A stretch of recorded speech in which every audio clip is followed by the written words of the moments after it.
একপাশে কচুরিপনা আর ঠিক অন্য পাশে বাঁধ দিয়ে ফেলা হচ্ছে বালু। দেখে বোঝার উপায় নেই এটি শতবর্ষী একটি জলাশয়। পরিবেশ আইনকে বৃদ্ধাঙ্গুলি দেখিয়ে বরিশালে রাতারাতি বদলে ফেলা হচ্ছে শতবর্ষী ৬ একরের লালার দিঘির মানচিত্র।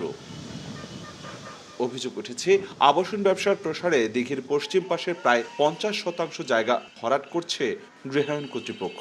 স্থানীয়রা বলছেন মাসখানেক ধরে প্রকাশ্যেই চলছে এই কাজ, ফলে পানি সংকটের পাশাপাশি সামনের বর্ষা মৌসুমে জলাবদ্ধতার সম্মুখীন হওয়ার আশঙ্কা স্থানীয়দের। ড্রেজার থেকে ভরার কার্যক্রম দিনেও চলে, রাত্রেও চলে। এখানে আমরা ছোটবেলা থেকেই থাকি, আমাকে পানিতে কোনো কষ্ট নেই। মধ্যে কোনো হেয়ার হাউজিং এলাকা এই জমিনই আমাকে তো পানিতে অভাব কষ্ট। একটা শ্রেণী দেখা যাচ্ছে এটাকে লুটে পুটে খাচ্ছে এবং এটাকে তারা বিভিন্নভাবে অবৈধভাবে দখল করার চেষ্টা করছে। এদিকে গৃহায়ণ কর্তৃপক্ষের দাবি তারা দিঘি ভরাট করছে না, বরং তাদের জমি পুনরুদ্ধার করছেন। তবে আইনবিদরা বলছেন জায়গার মালিক যেই হোক, জলাশয়ের শ্রেণী পরিবর্তন করা সম্পূর্ণ অবৈধ। সিটি কর্পোরেশনকে অবগত করছি, সিটি কর্পোরেশনের সিএসওর সাথে দেখা করছিলাম, স্যার বলছে কোনো সমস্যা নেই, আপনারা করেন। এবং পরিবেশ অধিদপ্তরের সাথে আমাদের কথাবার্তা হয়েছে, তারাও বলছে সমস্যা নেই। এলাকার যে জনগণ রয়েছে তারা তাদের গৃহস্থলী কাজে প্রতিনিয়ত ব্যবহার করত।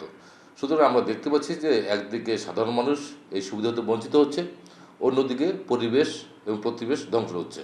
তো সুতরাং আমরা চাচ্ছি যে তার বিরুদ্ধে একটা আইনগত ব্যবস্থা গ্রহণ করতে। আমরা কিন্তু বসে নেই, আমরা আমাদের আইনের মধ্যে যতটুকু আমরা পারি আমরা সেই কাজটুকু করে যাচ্ছি।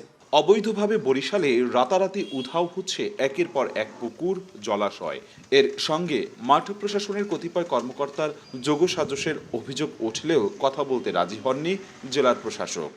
জেলা প্রশাসন এবং সিটি কর্পোরেশনকে বলেছি, তাদের নজরে এনেছি, তাদের কাছে আমরা এই তথ্যগুলি দিয়েছি, কিন্তু তারা আসলে এই ব্যাপারে তেমন কোনো উদ্যোগ নিচ্ছে না। পরিবেশ অধিদপ্তরের তথ্য বলছে গত ১.৫ বছরে বরিশালে অন্তত শতাধিক পুকুর বিলীন হয়েছে।